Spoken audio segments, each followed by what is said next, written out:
घोडबंदर रोडवरील ओवळा भागात सोमवारी मध्यरात्री अश्वजित गायकवाड या 34 वर्षीय मुलाने आपल्या मित्रांच्या मदतीने प्रेयसीला कारखाली चिरडले। यामध्ये पीडिता जबर जखमी झालेली आहे। तिच्यावर ठाण्यातील खासगी रुग्णालयात उपचार सुरू आहेत। या प्रकरणी कासारवडवली पोलीस ठाण्यामध्ये गुन्हा दाखल करण्यात आला आहे। पीडितेने सोशल मीडियावर आपली व्यथा मांडली।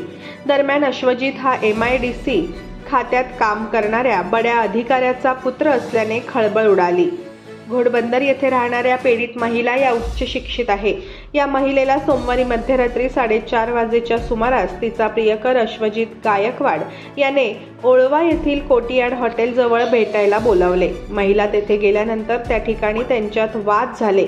आरोपी अश्वजित गायकवाड याने आपल्या प्रेयसीला शिवीगाळ करून जबर मारहाण केली, तसेच तिच्या डाव्या हाताला देखील चावा घेतला।